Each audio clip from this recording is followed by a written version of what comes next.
On the show today, candidate for U.S. Senate in New Jersey, Dr. Alieta Eck is here. We'll talk about her run for Senate, how her status as a physician can help her in the healthcare debate, and how she can motivate the grassroots in this short sprint to the ballot box. I'm your host, Brad Jackson, and you're listening to the June 18th, 2013 edition of Coffee and Markets.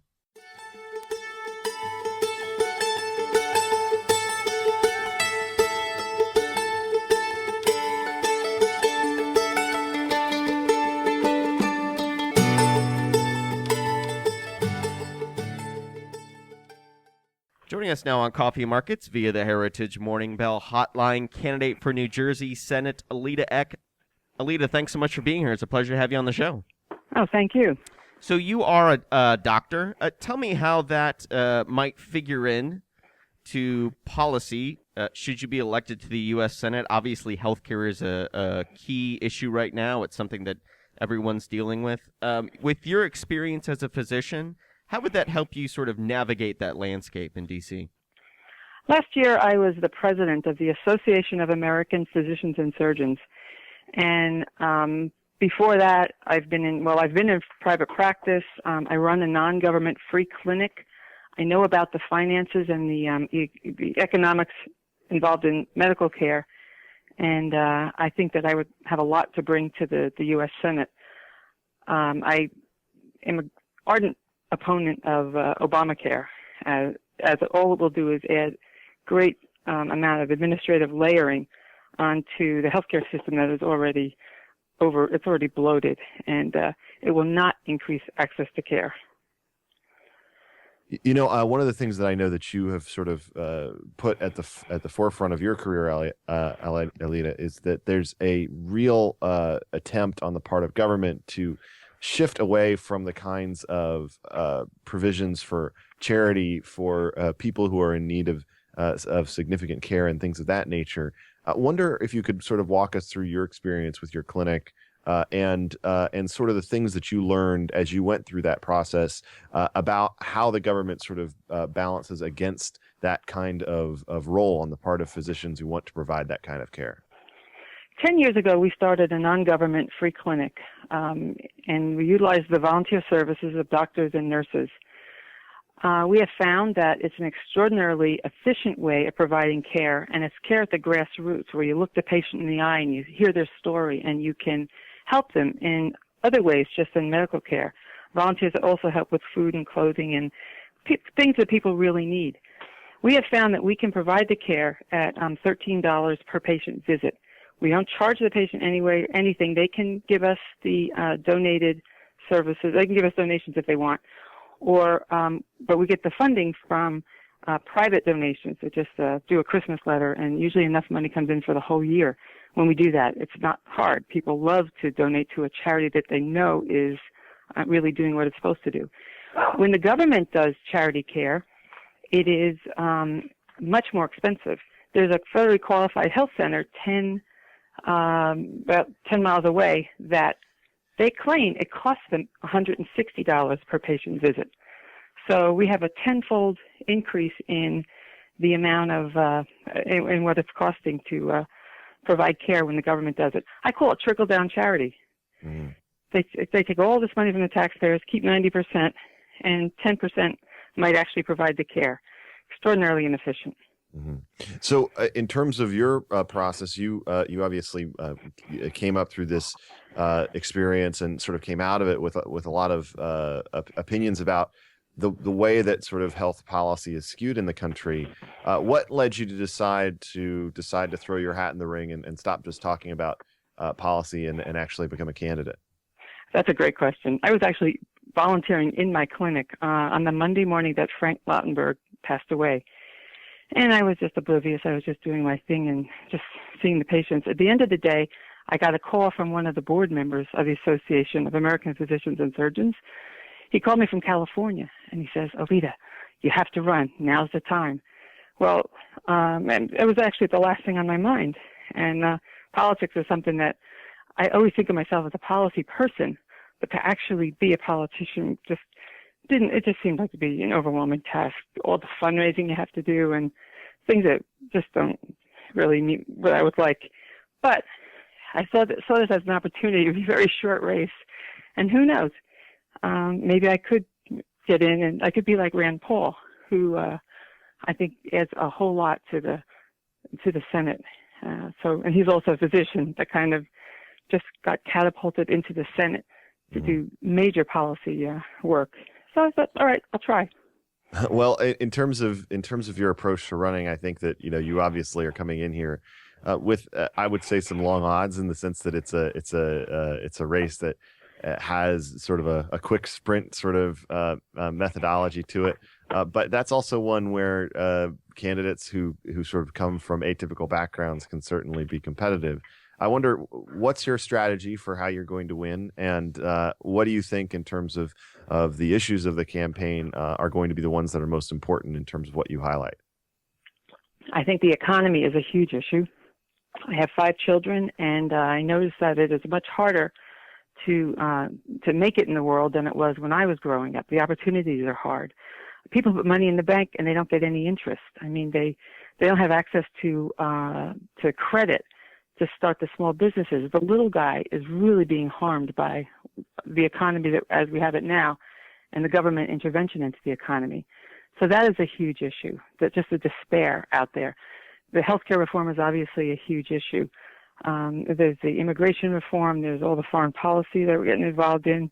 I don't think we should be doing all this nation building around the world. It just saps us of our energy. And then if we're not strong, we can't help anybody else.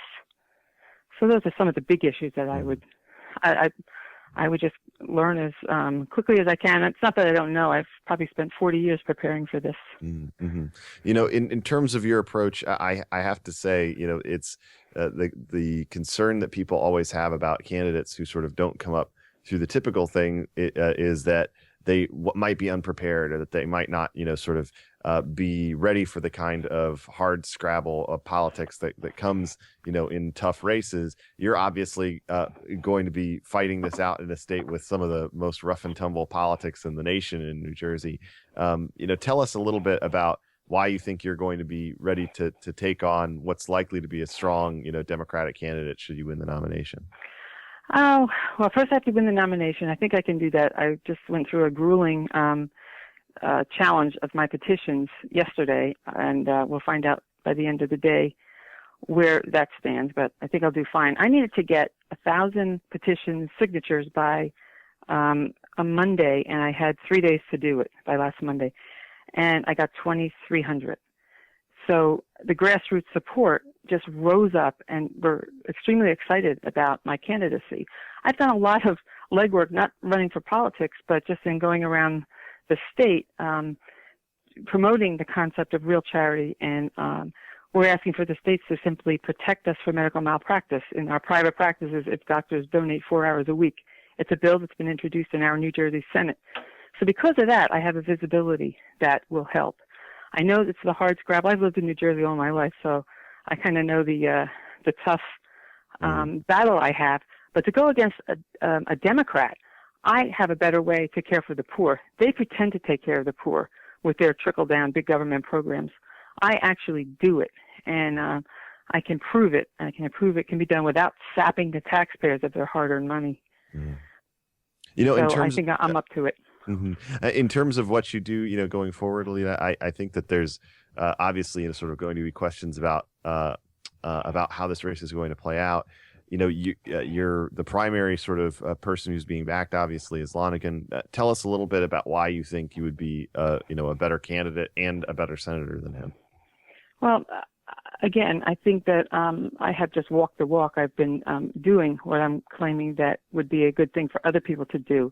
It's one thing to have rhetoric, and it's another thing to actually do what you're saying is good.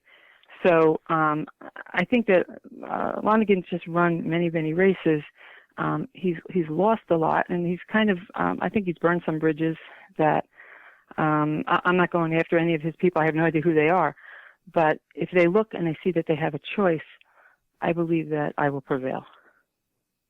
Alieta, let's talk a little bit more about your sort of your political path.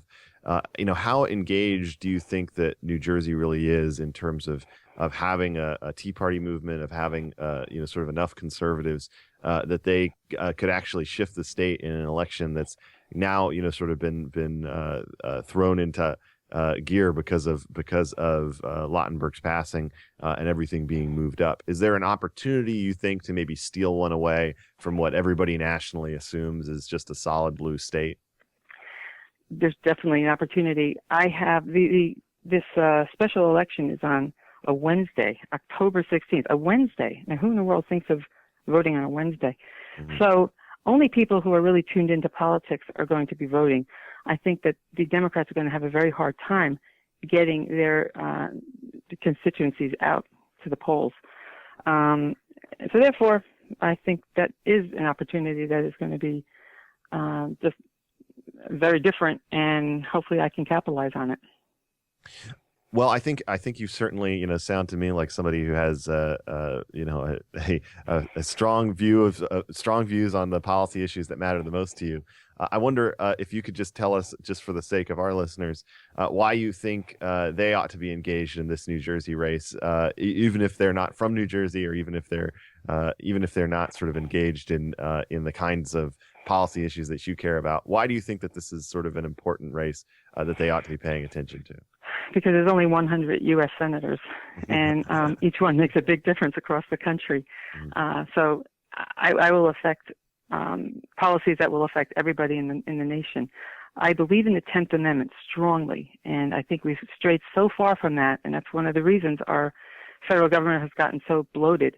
10th Amendment says that anything that is not enumerated to be a role of the federal government ought to be reserved for the states.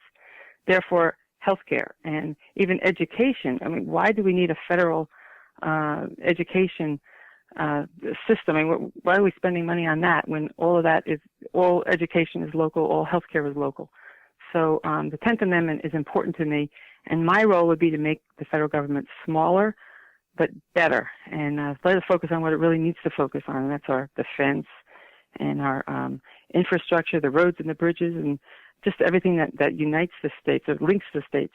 But they shouldn't be meddling into just the small issues that ought to be kept local. Dr. Eck, let's go out on this. As you look at the U.S. Senate, a body you'd like to join, is there someone that you sort of look up to? Is there a model U.S. Senator you would like to emulate if you get to D.C.? Well, I mentioned my colleague, the member of the Association of American Physicians and Surgeons, Rand Paul. I'd love to work with him. Ted Cruz is also a rising star in the U.S. Senate. I'd like to work with him. I know they tell me I shouldn't mention names, but those are just two men that I've just found to be extraordinarily gifted and articulate and love the Constitution and want to get back to that. So I'll just leave it with those two. Dr. Alieta Eck, candidate for U.S. Senate in New Jersey. You can find the campaign online at eckforsenate.com. Doctor, thanks so much. It's been a pleasure having you on the show. Thank you.